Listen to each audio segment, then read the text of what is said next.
លោកអ្នកកំពុងតាមដានស្ដាប់សំនៀងក្មេងវត្ត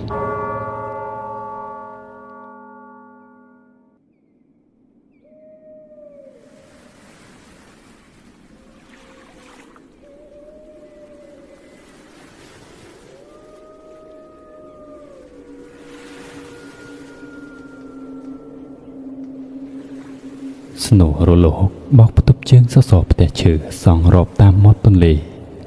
ខណៈដែលកម្ពស់ទឹកកំពុងសម្រុកឡើងស្រើតទាំងកណ្ដាលយប់ងងឹតឈឹងលេចអស់ទាំងផ្លូវលំច្បាស់ដំណាំរាប់ចំហៀងដីក្បែរមាត់ច្រាំងសម្លឹងមើលទៅឯក្នុងផ្ទះឈើប្រក់សង្កសីមួយខ្នងក្បែរគុំឫស្សីឯនោះវិញឃើញតែពន្លឺផ្លុងជះចេញមកតាមបង្អួចនៅខាងក្នុងឮសូរតែមាត់មនុស្សចាស់ក្មេងជជែកពិភាក្សាគ្នាឡើងត្រហឹងអង្គុយជុំវិញគ្រែដែលនៅខាងលើនោះ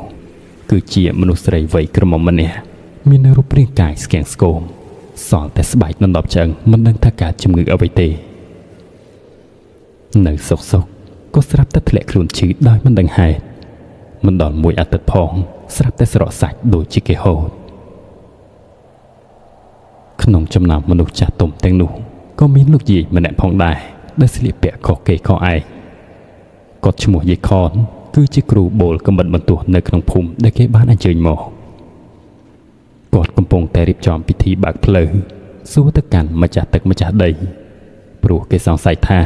អ្នកដែលបានឈឺនោះទំនងជាបានធ្វើខុសអ្វីមួយហើយដំណើរពេលគ្នា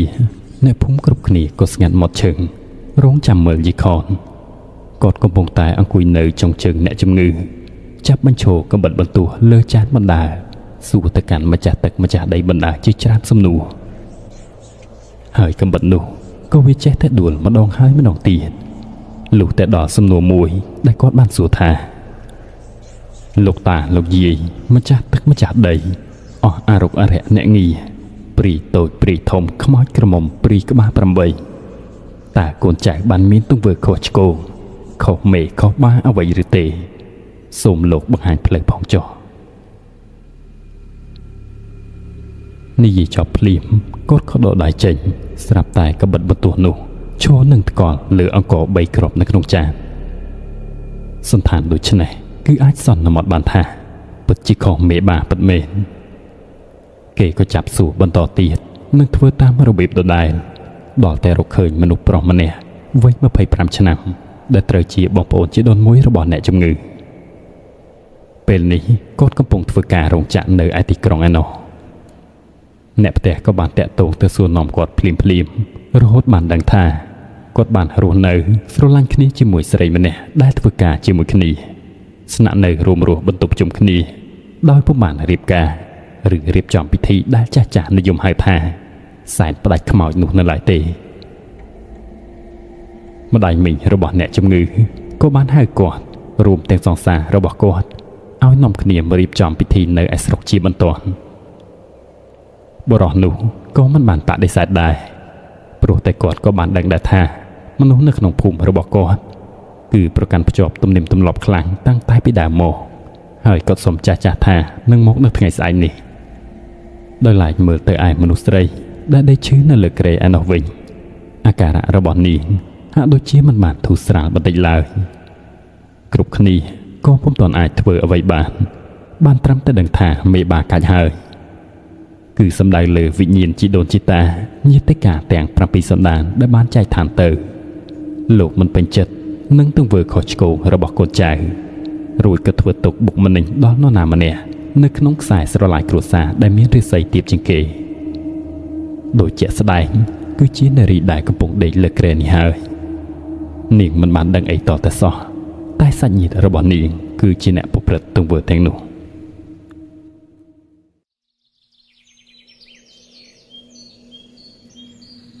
មួយរាត្រីបានកន្លងផុតទៅពន្លឺព្រះអាទិត្យរះផុសឡើងបំភ្លឺពីក្រោយផ្ទះខាងកើតបរិយាកាសនៅក្នុងភូមិនៅតែស្រងត់ស្រងាត់ដដែលកម្ពស់ទឹកទន្លេហាក់ដូចជាបានឡើងខ្ពស់ជាងមុនបន្តិចនៅតាមដងផ្លូវមកមានញឹកដូចសពដងអ្នកខ្លះឡើងទូចេញទៅរកត្រីអ្នកភូមិខ្លះទៀតនាំគ្នាដើរលួចទឹកមកមើលស្ថានភាពផ្ទះនាងតីដែលជាអ្នកជំងឺ ដោយឡែកឯបងប្រុសជាដូនមួយរបស់នាងនិងសង្សាររបស់គាត់ក៏បានមកដល់ដូចគ្នាគាត់កំពុងតែចុះពីលើរថយន្តឈ្នួលនៅឯដីគោកនឹងដើរលួចទឹកយូរអីវ៉ាន់មកជួលមកកាន់ភូមិទឹកលិចដល់ត្រឹមជង្គង់ទៅហើយត្រឹមតែ2-3ថ្ងៃទៀតប្រហែលជាត្រូវបដូរធ្វើដំណើរដោយទូកម្ដងមិនខុសអីពីឆ្នាំមុនទេ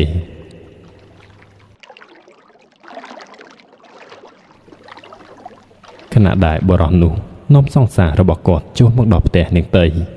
ចាស់គេក៏បានចាប់រៀបចំធ្វើពិធីសែនព្រេនភ្លាមតែម្ដងដោយមិនបង្អង់យូរ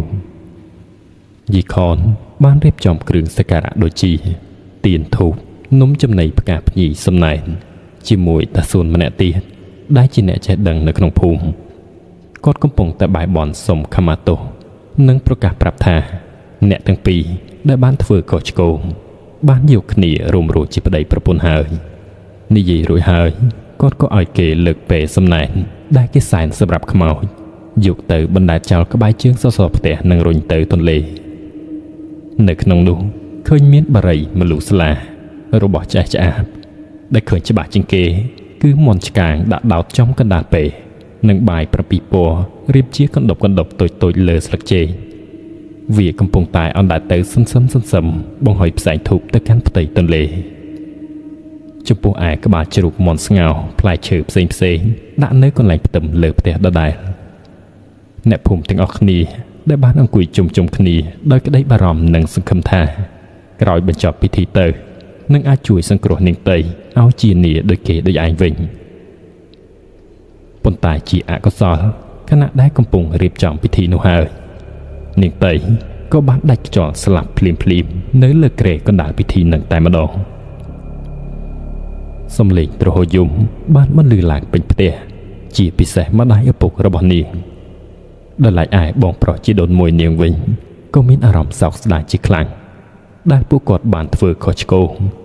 រហូតដល់តែប្អូនត្រូវខ្មោចមេបាកាច់យកទៅតន់ហន់បែបនេះការសែនព្រេនក៏បានឧបកិច្ចកាត់បញ្ចប់ទៅពិធីបុណ្យសពក៏ដំណើរទៅភ្លាមនៅក្នុងរសៀលល្ងាចថ្ងៃដដែលក្រោមខ្យល់ទន្លេបក់លហៀតុងក្រពើពណ៌សក៏បានបង្ហូរឡើងខ្ពស់នៅឯមាត់របងមេក្រូក៏ចងនៅឯចុងឫស្សីបន្លឺសំនៀងស្មូតប្រកាសប្រាប់ដំណឹងមរណភាពដល់អ្នកដែលរស់នៅក្នុងភូមិសពនាងតីត្រូវបានតម្កល់នៅកណ្ដាលផ្ទះដោយសារតែរងចាំបងប្អូនដែលរស់នៅស្រុកឆ្ងាយមកមើលមុខជាលើកចុងក្រោយតែការរងចាំបានអូសបន្លាយទៅដល់2ថ្ងៃទៅហើយរហូតរំលងធ្លាយមកដល់យប់កាន់តែជ្រៅទៅ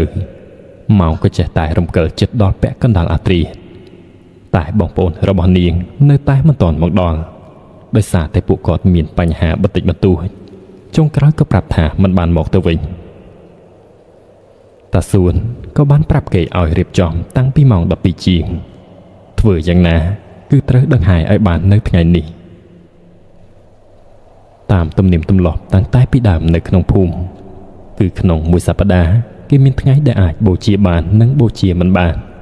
ពុំសូវជាខុសគ្នាពីតំបន់ផ្សេងទៀតឡើយហើយបើសពត្រូវទុកលើសមួយយប់នេះទៀតដល់ថ្ងៃរះច្បាស់ជាចូលដល់ថ្ងៃថ្មីដែលបូជាមិនកើតគឺមានតែត្រូវរងចាំជាច្រើនថ្ងៃទើបអាចវិលដល់វេលាដែលអាចដង្ហែបានវិញដូច្នេះហើយសពវានឹងកាន់តែហើបរលួយមិនអាចតម្កល់លើផ្ទះបានទៀតទេទើបពួកគាត់សម្រេចចិត្តហែទៅទាំងយប់តែម្ដងខុសពីពេលខែទឹកស្រកដីគោគេអាចយកសពទៅកប់ឬដុតធម្មតាបាន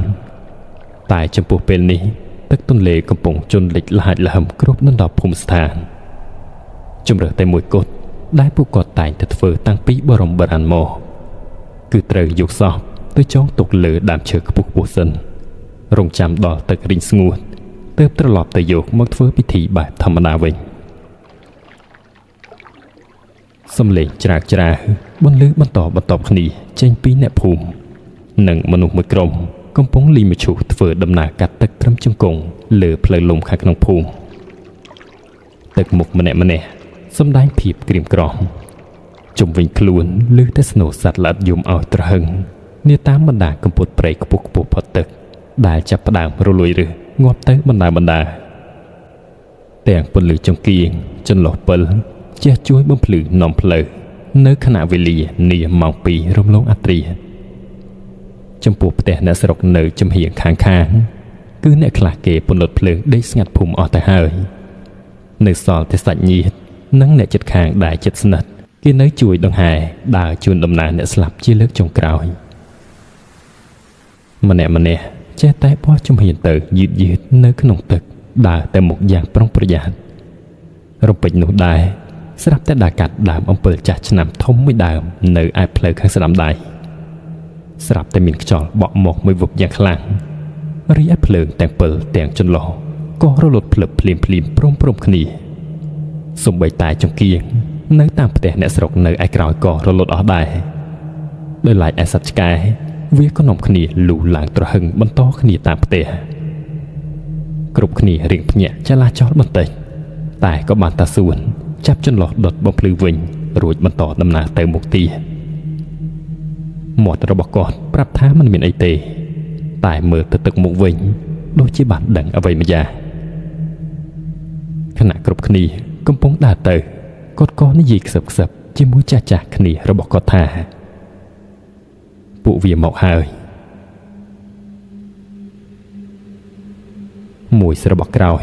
អ្នកលីមឈូទាំង4នាក់ក៏ចាប់ផ្ដើមមានអារម្មណ៍ធ្ងន់យ៉ាងចម្លែកមួយរំពេចមនុស្សខ្លួនតូចតែមួយសោះលីដល់តែ4នាក់មិនសមនឹងទម្ងន់ដល់ថ្នាក់នឹងទេវាធ្ងន់ស្ទើរតែបាក់ស្មាដូចជាមាននរណាផ្សេងទៀតកំពុងអង្គុយជិះហើយលោតតន្ត្រំលើមឈូសដូចនេះដែរតាសួនជាអ្នកដឹកនាំពិធីដែលមានបទពិសោធន៍ច្រើនចំពោះរឿងបែបនេះ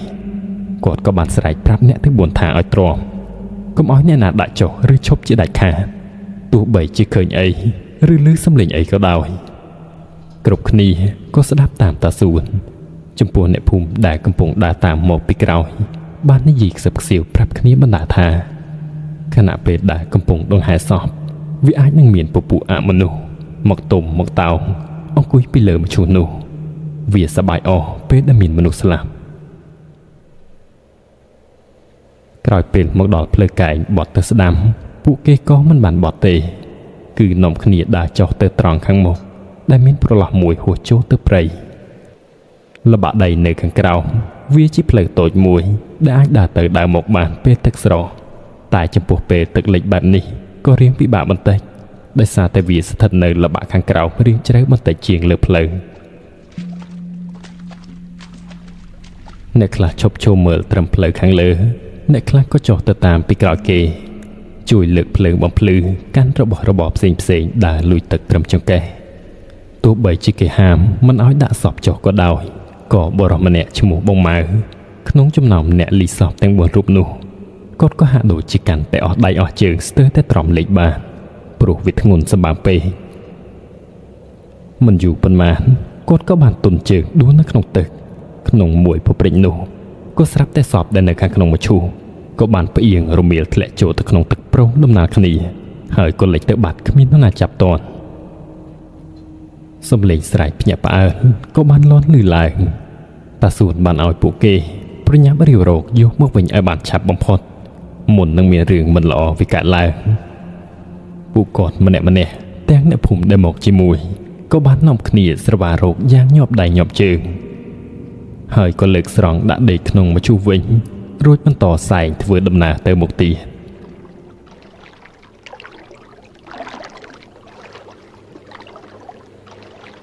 លុះបន្តចូលមកដល់ក្នុងព្រៃ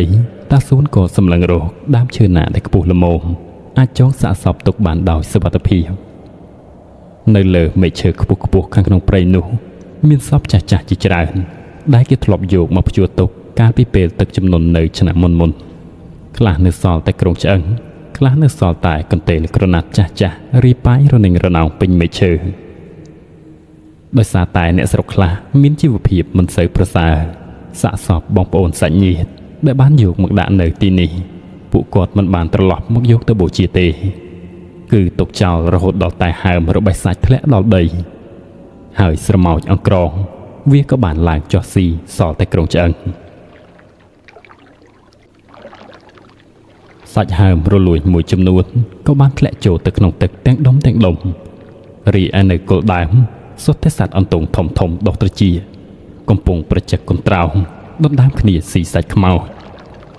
បរោះមៀតធំធំ 4-5 នាក់រួមទាំងបងម៉ៅផងបាននាំគ្នាឡើងទៅលើដើមរកមើលមេឃណាដែលរឹងមាំល្មមនិងជួយគ្នាយកខ្សែសម្រោតទាញយកម្ជុះឡើងទៅខាងលើយ៉ាងប្រយ័ត្នប្រយែងរីឯអ្នកនៅខាងក្រោមក៏បានជួយគ្នាលើកផងរុញផងស្រោះដៃស្រោះជើងគ្នាម្នាក់បែកញើសឡើងសស្រាក់អស់មួយសន្ទុះធំដែរទើបអាចចងសពនាងតីរួមទាំងមឈូសដាក់គោងជាប់នៅលើមេឈើនោះបាន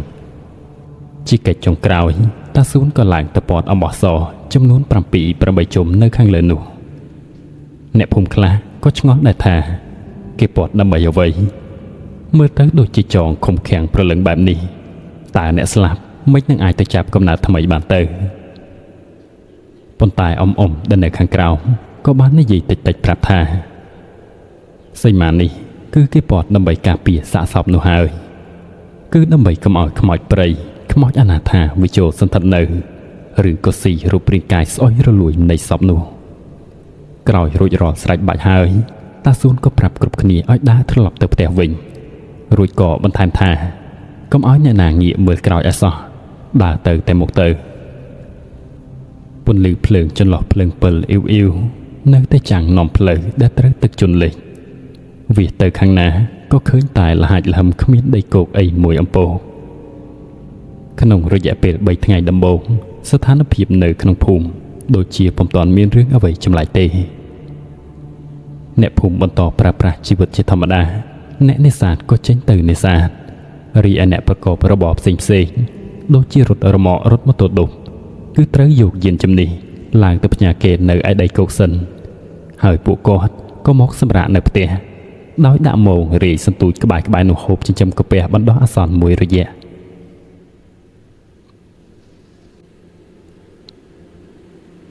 បងវាយមក7ថ្ងៃក្រោយបន្ទាប់ពីនាងតីស្លាប់សំឡេងចៅទូយឺត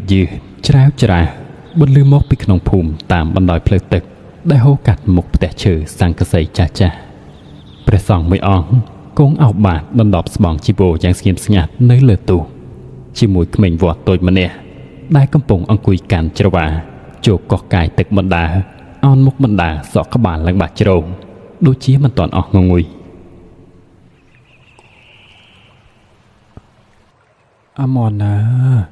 កុំចៅលឿនពេកអញស្រែកសួរគេមើលកណាលោកបងចាំទៅមុខបន្តិចទៀតសិននៅម្ដុំនេះដូចអត់មាននរណានៅទេនិយាយហើយអាម៉នក៏ចៅទូកទៅមុខបន្តិចទៀតនៅសងខាងផ្លូវផ្ទះជាច្រើនបិទទ្វារជិតគ្មានមនុស្សនៅដូចជីវិតថាពិតមែនស្ងាត់ទន្ទ្រីឮតែស្នូរទឹកហូររឹមអណ្ដែតរបស់របរសម្រាមតូចចូលទៅក្រោមផ្ទះយាយតនចង្ហាន់លោកទេយាយមីងអើយតនចង្ហាន់លោកទេដោយសារតែអ្នកភូមិគេចេញទៅនេសាទប្រកបការងារផ្សេងអស់បាត់ទៅហើយតាំងពីព្រឹកព្រហៀមក្នុងភូមិពុំសូវមានមនុស្សនៅទេមានតែចាស់ជរាដែលធ្វើអីមិនកើតកំពុងតែដេកសម្រាកនៅខាងលើផ្ទះអាម៉នក៏ចេះតែអុំទូបណ្ដែតយឺតរហូតរសាត់មកដល់មុខផ្ទះឈើមួយខ្នងដែលមានសភាពទ្រុឌទ្រោមសង់ខ្ពស់ផុតទឹកមិនខុសពីផ្ទះដទៃបិទទ្វារជិតឈឹងឮតែស្នូរកម្មចិន្តាឈើងៀតងត់លិចអស់ពាក់កណ្ដាលចូលទៅក្នុងទឹកដែលកំពុងហូរតិចដំណើរគ្នាព្រះសង្ឃអង្គនោះដែលគង់នៅលើទូបានលើកដៃប្រាប់ឲ្យចូលចុះទៅក្បែរចិន្តាខាងមុខផ្ទះអាម៉នក្មេងវត្តព្យាយាមងាកទៅមើលតាមដែលព្រះសង្ឃប្រាប់ប៉ុន្តែវាក៏មិនដឹងថាលោកឲ្យចូលទៅធ្វើអីទេលោកបងចូលទៅធ្វើអីទៅលោកបងផ្ទះនឹងដូចជាគ្មាននរណានៅទេព្រះសង្ឃនៅតែសម្លឹងមើលទៅយ៉ាងស្ងៀមស្ងាត់លុះទុកចូលមកដល់គីលោកក៏បង្ហើបគម្របបាតធ្វើកាយវិការដូចជាកំពុងទទួលចង្ហាន់ដូចនេះដែរអាម៉នមិនបានមកអ្វីទេតែវាបាក់ភ្នែកធំសម្លឹងមើលទៅលោកបងហើយក៏ឆ្ងល់ថាលោកកំពុងតែធ្វើអីហ្នឹង ហើយណាមួយផ្ទះនេះក៏ជាផ្ទះដែលគេទើបតែស្លាប់ថ្មីផងអាមន់ក៏ចាប់ផ្ដើមមានអារម្មណ៍មិនសូវស្រួលខណៈដែលលោកបងកំពុងសូត្រឲ្យពោតែត្រង់នោះវាគ្មាននរណានៅម្នាក់សោះលុះជាប់រួចរាល់ហើយលោកបងក៏ឲ្យវាអុំទៅមុខទៀតមិនបានមកអីទេប៉ុន្តែពេលដែលបកត្រឡប់មកវិញកាត់មុខផ្ទះដដែលនោះអាមន់វាក៏សួរទៅលោកបងថាតើមុននឹងលោកបងធ្វើអីគេនៅផ្ទះនោះគ្មានអីទេអុំតែទូកមើលតែមុខទៅទូកក៏អណ្ដែតសន្សឹមកាត់ចរន្តទឹកយឺតតាមបណ្ដាផ្ទះដប់ព្រៃតូចនៅខាងក្នុងភូមិអាមន់នៅតែមានអារម្មណ៍ឆ្ងល់ក្នុងចិត្តនឹងទង្វើរបស់លោកបងមុននេះប៉ុន្តែវាមិនហ៊ានសួរនាំច្រើនទេពេលទូកអណ្ដែតឆ្ងាយល្មមចាក់ចេញពីផ្ទះនោះអាមន់ក៏ងាកមើលទៅក្រោយដោយមិនបានតាំងចិត្តស្រាប់តែរំពេចនោះនៅលើមាត់ចន្ទាឈើចាស់ខាងក្រោយនឹងវាឃើញមនុស្សស្រីម្នាក់ខ្លួនសើមឡើងចូលស្លៀកពាក់ឡើងកន្ត្រេកកន្ត្រាសក់ក្បាលវែងគ្រប់ដល់ចុងជើងអង្គុយចោងហោងកាន់កន្ទោបាយលើកឡើងដោយដៃទាំងពីរហើយងាកមុខមកញញឹមស្ញែងដាក់វាពីចម្ងាយតែស្នាមញញឹមនោះធ្វើឲ្យវាព្រឺរោមខ្ញាក់បាច់ជ្រងបន្ទាប់មកនាងក៏ស្រាប់តែលោតចូលទឹកប្រុសនៅខាងមុខផ្ទះនោះរួចក៏ស្ងាត់បាត់ឈឹងតែម្ដងវាចាប់ផ្ដើមចែវទូកកាន់តែលឿនតាមដែលអាចធ្វើបានខ្លួនវាឡើងញ័របែកញើសស្រាក់តាមជើងសោះព្រះសង្ឃដែលគង់នៅខាងមុខនោះហាក់ដូចជាបានទទួលដឹងលោកក៏មិនបានងាកក្រោយទេគ្រាន់តែមានសង្ឃដីកាប្រាប់វាថាប្រាប់ហើយថាឲ្យចែវទៅទូកមើលតែមុខទៅកុំងាកផ្ដេសផ្ដាគេមកធ្វើបុណ្យទេអាមន់ឮហើយក៏កាន់តែច្បាស់ថែមទៀតថាអ្វីដែលវាបានឃើញនោះគឺប្រកាសជាមិនមែនមនុស្សរស់ទេរាប់ចាប់តាំងពីពេលនោះមកនៅក្នុងភូមិគឺលែងដូចមុនទៀតហើយតាមផ្ទះនីមួយឃើញតែមនុស្សជុំជួបជំនុំជជែកគ្នារឿងខ្មោចនឹងតីទាំងអ្នកបងត្រីអូសអួនរីម៉ូងគេតែនិយាយថាខ្មោចនឹងតីនោះកាចណាស់លោកមិនរើសមុខទេឲ្យតែចូលដល់ក្បាលប្រលប់ធ្លាក់ខ្យល់រស៊ីមេចាប់ផ្ដាំអាប់ពន្លឺងងឹតអ្នកណាក៏ដោយឲ្យតែអុំទូកកាត់ព្រៃដំកល់សពនៅឯខាងជើងនោះគឺដឹងតែបានជួបរូបរាងមនុស្សស្រីពន្លិចខ្លួនត្រឹមកហែលទឹកលេងនៅម្ដុំព្រៃងងឹតខាងក្នុងនោះត្រង់កន្លែងដែលគេយកសពទៅព្យួរនោះហើយអ្នកខ្លះទៀតពេលឆ្លងកាត់ក៏ឮសំឡេងហៅឈ្មោះខ្លួនឯងសួរនាំដូចជាអ្នកភូមិយើងរាក់ទាក់គ្នាធម្មតាតែពួកគេច្បាស់ណាស់ថាគ្មាននរណាទៅនៅត្រង់នោះទេវាជាកន្លែងសម្រាប់ដាក់ខ្មោចតែប៉ុណ្ណោះពុំខុសពីការរៀបរាប់គឺយប់មិនទាន់ភូមិទាំងមូលក៏ប្រែជាស្ងាត់ឈឹងបិទទ្វារគ្រប់ផ្ទះនាំកូននាំចៅសងំដេកមិនហ៊ានទាំងអើតមើលតាមមកអួចមើលឆ្វេងមើលស្ដាំផ្ដេសផ្ដាស់ទេព្រោះក្រែងលោតែអាចមើលឃើញអ្វីដែលមិនចង់ឃើញមានតែចាស់មួយចំនួនតូចប៉ុណ្ណោះដែលនៅតែចេញទៅនេសាទពេលយប់តាមទម្លាប់គ្រាន់ចិញ្ចឹមក្រពះចំពោះអ្នកអាជីពតែម្ដងគឺគេប្រើទូកធំចេញទៅឆ្ងាយកន្លះខែឬមួយខែទើបត្រឡប់មកផ្ទះម្ដងបន្តឈានដល់យប់កាន់តែជ្រៅសភាពនៅក្នុងភូមិបានប្រែក្លាយជាស្ងាត់ជ្រងំទាំងស្រុងឮតែសំឡេងខ្យល់បក់កកិតស្លឹកឈើនិងរលកទន្លេ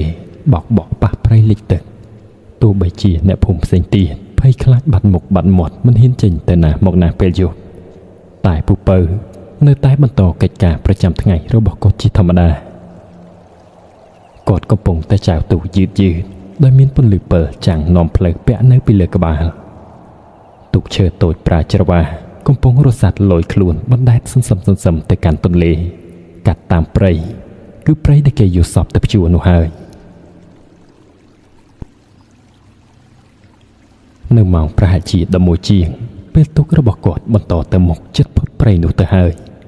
ក៏ស្រាប់តែបានឮសំឡេងប្លែកមួយដែលមិនគួរមាននៅទីនោះបានបន្លឺឡើងវាហាក់ដូចជាស្នូមនុស្សស្រមុកខុល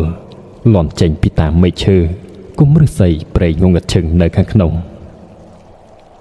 វាច្បាស់មិនដូចជាសំឡេងសត្វយំឬខ្យល់បក់ឲ្យស្ដាប់ច្រឡំនោះទេឮតែគ្រូធ្ងន់បន្តគ្នាមិនដាច់សូរពូពៅក៏ប្លែកក្នុងចិត្តដែរដោយសារតែគាត់ជាមនុស្សចាស់ធ្លាប់បានឆ្លងកាត់រឿងប្លែកជាច្រើនរួចមកហើយគាត់ក៏បានលើកពិលដែលពាក់នៅលើក្បាលនោះបញ្ចាំងចូលទៅក្នុងព្រៃភ្លាមខណៈដែលទូកកំពុងអណ្ដែតទៅមុខដំណើរគ្នាពន្លឺពិលវាចូលទៅតាមប្រឡោះកំពតព្រៃដែលលិចទឹកពីខាងក្រៅធ្លុះចូលទៅដល់ដើមឈើធំដែលលូតផុតទឹកនៅខាងក្នុងគាត់ឆ្លោះមើលសាកសពចាស់ថ្មីដែលចងរនឹងរណៅនៅម្ដុំនោះលុះទូករំកិលទៅមុខបន្តិចទៀតក៏ស្រាប់តែបានឃើញសុទ្ធតែមនុស្សជាច្រើននាក់ស្លៀកពាក់ស្អាតបាតលេចរូបរាងឡើងសក្បោសកំពុងតែដេកពពាក់ពពូនពេញមែកឈើពូពៅបានងាកមកត្រឡប់មកវិញភ្លាមដោយមិនបង្ហាញអារម្មណ៍ភ័យខ្លាចអ្វីបន្តិចឡើយនៅក្នុងចិត្តរបស់គាត់បានគិតទុកមុនរួចហើយថាច្បាស់ជាខ្មោចកំពុងតែលោលេងជាមួយគាត់ហើយពូពៅគ្រាន់តែដកដង្ហើមធំរួចបន្តអុំទូកទៅមកយឺតធ្វើដូចជាមិនបានឃើញរហូតទៅដល់ទីតាំងដែលគាត់បានរៀបមងចោលកាលពីរសៀលគាត់ក៏ចាប់ផ្ដើមទាញមងឡើងយឺតដោយរំពឹងថានឹងបានត្រីខ្លះយកទៅលក់បណ្ដោះតល់ចិញ្ចឹមក្រពះតែអ្វីដែលគាត់ឃើញបានធ្វើឲ្យគាត់ភ្ញាក់ផ្អើលជាខ្លាំងមងក្រឡាត្រីសតូចដែលគាត់បានដាក់វាបែរជាទៅចោះត្រីរស់ត្រីអណ្ដែងធំឯនោះទៅវិញពូពៅលន់មាត់ម្នាក់ឯងហើយក៏ត្រេកអរណាស់គាត់ដាក់ច្រវាបណ្ដាលទុកទៅបណ្ដាដកបណ្ដាយ៉ាងញាប់ដៃញាប់ជើងមួយក្បាលជិតប៉ុនកំភួនដៃកន្ត្រងបំមុខធុងមើលទៅទំនងដូចជាច្រើនពេកគាត់ក៏ប្រុងសាមងលើកយកទៅដោះនៅឯផ្ទះវិញតែរពេចនោះភ្នែករបស់គាត់ក៏ក្រឡេកទៅឃើញពន្លឺភ្លឹបភ្លែតនៅចុងឈើមួយដើមពីចម្ងាយនៅខាងស្ដាំដៃរបស់គាត់គឺសុទ្ធតែដើមឈើខ្ពស់លូតផុតពីទឹកនិងកំពត់ព្រៃឡើងស្ដុកគាត់ខំប្រឹងសម្លឹងមើលនិងវាពិលទៅជាមួយគ្នាតែពិលរបស់គាត់វាចាស់ហើយពន្លឺក៏អ៊ីវមើលមិនបានឆ្ងាយទេពូពៅក៏ឈប់បន្តិចក្នុងចិត្តក៏ឆ្ងល់ថាភ្លើងអីទៅនៅលើចុងឈើនឹងខណៈដែលគាត់កំពុងសម្លឹងនោះហើយក៏ស្រាប់តែឃើញអ្វីមួយរាង4ជ្រុងខ្មៅដូចជាមឈូសសពរមៀលទឹកឡើងត្រឡប់ត្រលិនចុះពីលើដើមឈើនោះរួចធ្លាក់ចូលទៅក្នុងទឹកប្រោងពូពៅភ្ញាក់ព្រឺរួចវាក៏ផុសឡើងមកវិញផែលចំពីមុខទូករបស់គាត់តែម្ដងវាគឺជាមឈូសពិតមែនហើយថែមទាំងមានទៀនមួយដើមឈរនៅលើគម្របនោះមិនរលត់សោះពូពៅប្រកាច់ប្រកិនខ្ចាយទឹកម្នាក់ឯងប្រឹងចៅរត់ស្ទើរតែបាក់ចង្កេះហើយមឈូសនោះវាចេះតែអណ្ដែតប៉ោលរត់សាត់តាមពីក្រោយគាត់រហូតដល់តែផុតព្រៃនោះទើបវាលេចទៅបាត់ដោយឯងខណៈមកដល់មុខផ្ទះភ្លាមចុះទូកមិនតាន់ផងគាត់ក៏លោតចុះរួចរត់ឡើងជណ្ដើរលន់ស្នូកក្ដុំក្ដាំងភ្ញាក់ទាំងប្រពន្ធកូនភ្ញាក់ទាំងអ្នកចិត្តចិននោះមួយចំនួនតែគេគ្រាន់តែចេញមកតាមបង្អួចមួយផ្លេតរួចក៏ចូលទៅខាងក្នុងផ្ទះវិញពូពៅមុខឡើងស្លេកញ៉ាំងដោយក្រដាស់ខ្លួនញាស់ទៅត្រើតក្លុំភួយចិត្តប្រពន្ធគាត់សួរនាំក៏មិននិយាយតែប្រពន្ធរបស់គាត់ហាក់ដូចជាស្មានដឹងហើយថាគាត់ត្រូវខ្មោចលងព្រោះតែអ្នកភូមិផ្ទះនៅឯត្បូងគេក៏បានជួបដូចគ្នាកាលពីថ្ងៃមុនប្រពន្ធរបស់ពូពៅយកពិលចុះទៅមុខផ្ទះទាញទុកយកមកចងខ្លាច់វារសាត់ទៅតាមទឹកបាត់ខណៈពេលដែលគាត់ដាក់ភ្នែកទៅក្នុងធុងត្រីនៅលើទូកនោះគឺគ្មានបានឃើញត្រីអីមួយក្បាលទេឃើញសុទ្ធតែដើមស្នោងប់ងាប់និងកណ្ដាចក្រណាត់កន្ទេលចាស់ដែលគេរំសពយកទៅព្យួរលើដើមឈើ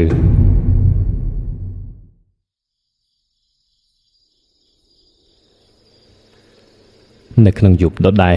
រំលងដល់វេលាម៉ោងប្រហែលជា 3-4 ទៀបភ្លឺវាជាពេលមួយដែលអ្នកស្រុកកំពុងពេញលងលក់នៅក្នុងដំណេកសូម្បីតែសត្វចិញ្ចឹមមួយចំនួនដែលទុំលើដំបូលរៀនចំហៀងផ្ទះក៏ដូចគ្នាដែរមើលពីចម្ងាយឃើញតែដំបូលផ្ទះព្រាលអមដោយសម្លេងសត្វល្អិតយំជ្រិចមិនចេះដាច់ព ពូពៅក៏កំពុងដេកលក់ដូចគ្នាតែខណៈនោះស្រាប់តែនៅឯទន្លេឮសំឡេងទូកម៉ាស៊ីន2គ្រឿងបោកកាត់ទៅវឹងជាប់គ្នាសម្ដៅទៅខាងត្បូងភូមិធ្វើឲ្យពូពៅភ្ញាក់ស្រែកបះដៃបះជើងម្ដងទៀតក៏ដូចជារៀងបាក់ស្បាតភាពក្លាហានមិនចេះខ្លាចខ្មោចពីមុនមិនទាន់ត្រឡប់ចូលខ្លួនវិញទេប្រពន្ធរបស់គាត់មើលទៅដូចជាមិនសូវស្រួលក៏រៀងរុកធុកមកអុចនៅហឹងកណ្ដាលផ្ទះគិតថាថ្ងៃស្អែកសឹមទៅវត្តទៅរករបស់ស័ក្តិសិទ្ធិមកឲ្យគាត់ដាក់ជាប់ខ្លួនព្រោះគាត់ឧស្សាហ៍ចេញទៅណាមកណាពេលយប់ផងក្រែងលោខ្មោចព្រីបិសាចវាមកក្បែរលឹបលោលងបន្លាចដោយប្រការណាមួយ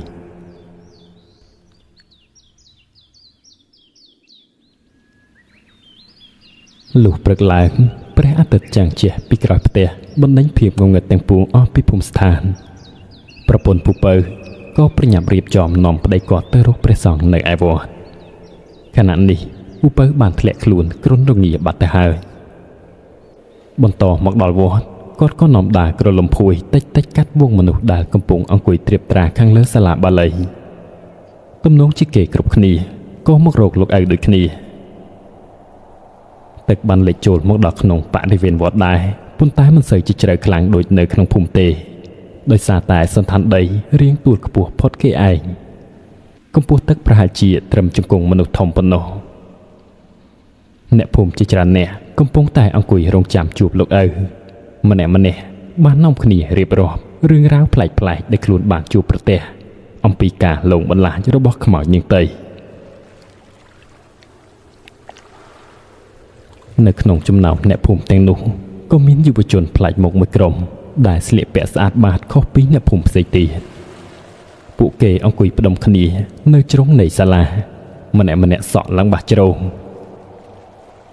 លុះលោកឪឡើងមកដល់ពួកគេក៏ខិតរំកិលចូលរួចរៀបរាប់ប្រាប់ថាពួកគេបានមកផ្ដល់ជំនួយអំណោយដល់បងប្អូនប្រជាជនដែលរងគ្រោះដោយសារទឹកជំនន់ហើយក៏បានទទួលដំណឹងមកថានៅតំបន់នេះគឺមានភូមិចំនួន3ដែលរងផលប៉ះពាល់ហើយភូមិមួយនេះគឺស្ថិតនៅចំកណ្ដាលគេដំបូងឡើយពួកគេជិះទូកដឹកស្បៀងមកពីខាងជើងហើយក៏បានឆ្លងកាត់ភូមិមួយរហូតមកដល់ទីនេះម៉ោងប្រហែលជា9យប់ទៅហើយ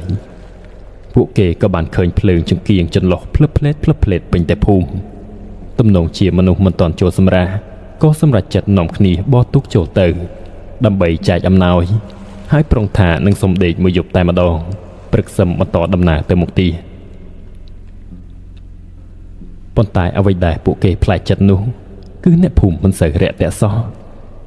ទឹកមុខពួកគាត់រៀបស្មើមិនសូវព្រិចភ្នែកថ្មឹងកាយវិការក៏យឺតហើយភាគច្រើនសុទ្ធតែជាមនុស្សចំណាស់កំឡោះក្រមុំមានតែប៉ុន្មានអ្នកប៉ុណ្ណោះចំពោះចាស់ម៉ោង9ជាងទៅហើយគួរណាតែសម្រានអស់ហើយថ្មនឹង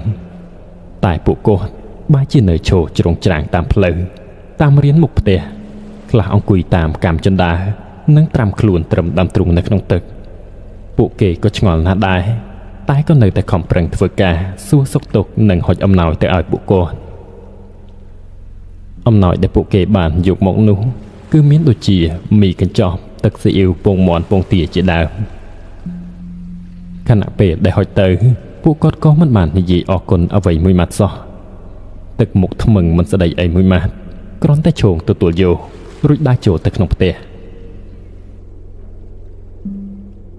លុះចែកជូនស្ទើរតែគ្រប់ផ្ទះហើយពួកគេក៏ទៅដល់ផ្ទះមួយខ្នងដែលមើលទៅថ្មីជាងគេប្លែកពីផ្ទះផ្សេងនៅក្នុងភូមិទោះបីជាផ្ទះឈើប្រក់ស័ង្កសីដូចគ្នាក៏ដោយ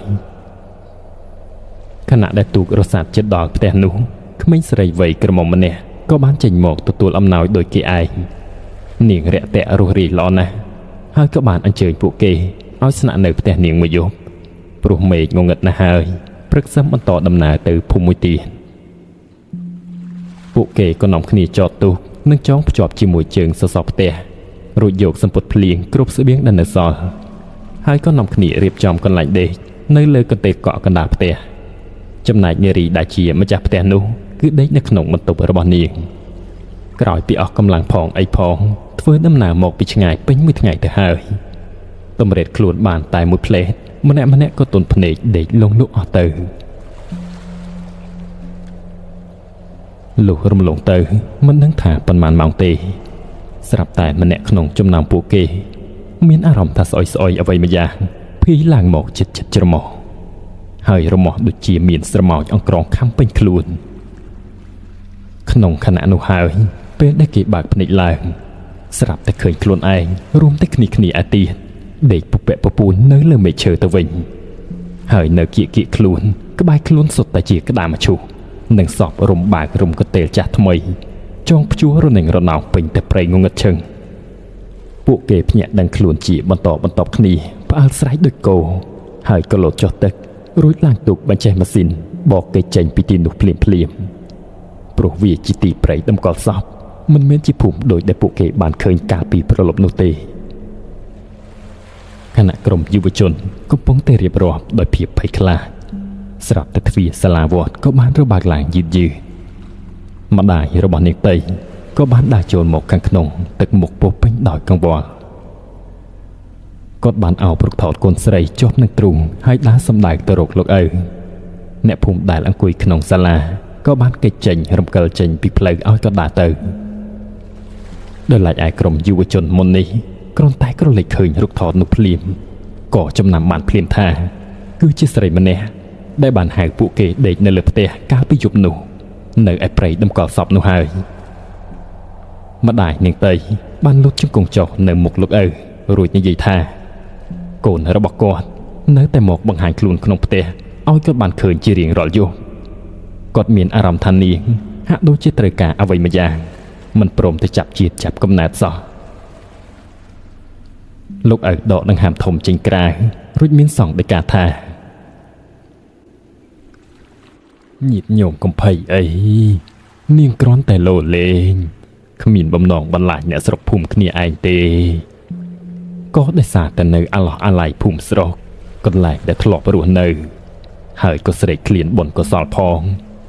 ព្រោះមិនសូវមានអ្នកឧទ្ទិសបញ្ជូនទៅអ្នកភូមិគ្រប់គ្នាស្ដាប់ហើយក៏មើលមុខគ្នាទៅវិញទៅមកដោយដែលលោកឪមានសង្ឃដីកាមិនខុសទេក៏ដោយសារតែអ្នកស្រុករវល់នឹងកិច្ចការចិញ្ចឹមជីវិតរៀងខ្លួនភាគតិចប៉ុណ្ណោះដែលឃើញទៅធ្វើបុណ្យនៅឯវត្តយូរម្ដងបន្តមកដល់ពូពៅដូចជាត្រូវធ្ងន់ជាងគេដល់ថ្នាក់គ្រុនរងាផងលោកឪក៏បានចងអំបោះដៃឲ្យម្នាក់មួយខ្សែចំពោះអ្នកដែលត្រូវបានខ្មោចលងរួមទាំងយុវជនមួយក្រុមនោះផងដែរតែចំពោះគ្នារបស់គេម្នាក់ក្នុងចំណោមដែលជាមេក្រុមដឹកនាំដំណើរនោះលោកឪក៏បានមានសង្ឃដីកាប្រាប់ថាឫស្សីរបស់គេនោះទាបខ្លាំងណាស់ហើយទៅណាមកណាឲ្យប្រយ័ត្នប្រយែងផងរួចលោកឪក៏បានឲ្យខ្សែកព្រះមួយខ្សែទៅកាន់គាត់ដើម្បីគ្រាន់ការពីខ្លួនពេលធ្វើដំណើរទៅភូមិបន្ទាប់ក្រោយគ្រប់គ្នាចេញពីវត្តវិញក្រុមយុវជនទាំងនោះក៏បានចែកស្បៀងអំណោយដល់អ្នកភូមិដែលបានខ្វះខាតរួចក៏នាំគ្នាបោះទូកចេញដំណើរទៅមុខទៀតចំណែកអ្នកភូមិប្រជុំរៃអង្គាសគ្នាធ្វើបុណ្យទានបញ្ជូនទៅឲ្យនាងតីឲ្យនាងបានស្ងប់សុខកុំឲ្យចេញមកលឹបលោគេឯងទៀតស្ថានភាពហាក់ដូចជាបានស្ងប់ស្ងាត់មួយរយៈលុះប៉ុន្មានខែក្រោយមកទឹកក៏ចាប់ផ្ដើមស្រកទៅវិញក្រុមគ្រួសាររបស់នាងតីរួមជាមួយអ្នកភូមិចាស់ទុំជំនួយពីព្រះសង្ឃបាននាំគ្នាទៅយកសពនាងតីមកបូជាតាមប្រពៃណីដោយកន្លងមកជាច្រើនខែសភាពសពក៏នៅសល់តែគ្រោងឆ្អឹងស្ងួតជាប់សាច់រលួយបន្តិចបន្តួចត្រង់ត្រគាកនិងឆ្អឹងជំនីខាងក្រោយរុំក្នុងកន្ទេលនៅឯក្នុងមឈូសពេលគម្របមឈូសត្រូវគេកោះរបាក់ឡើងមានក្លិនឆ្អាបស្អុយតិចភាយចេញមកហើយសរសៃសក់ក៏ជ្រុះពីលលាទាំងដុំពិធីបូជាបានប្រព្រឹត្តទៅយ៉ាងត្រឹមត្រូវតាមប្រពៃណីអ្នកស្រុកនៅកន្លែងនោះក្រោយពីបានចប់សពគ្រប់ហើយក្នុងភូមិស្ថានក៏ចាប់ផ្ដើមវិលត្រឡប់ទៅរកសភាពដើមវិញប៉ុន្តែទោះជាយ៉ាងនេះក្តីក៏នៅតែមានអ្នកបានជួបជាពិសេសអ៊ំដែលប្រកបរបររត់ដប់នៅឯប្រជុំជនដីគោកឯណោះកាលដែលគាត់ត្រឡប់មកផ្ទះវិញពេលយប់ព្រលប់គាត់តែងតែបានឮសំឡេងមនុស្សនៅផ្លូវកែងកាក់ម៉ូតូគេឯងឲ្យជូនទៅនេះទៅនោះ ប្រហែលជានាងមិនទាន់ទៅចាប់កំណើតឯណាដោយដែលអ្នកភូមិនៅទីនោះគេគិតទេ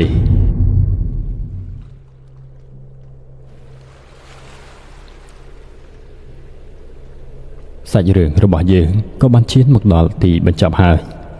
ជាចុងក្រោយក៏សូមជូនពរសុខភាពល្អសំណាងល្អជួបគ្នាជាថ្មីនៅរឿងបន្តអធិប្បាយពីខ្ញុំសំនីក្មេងវត្តសូមអរគុណនិងសូមជម្រាបលា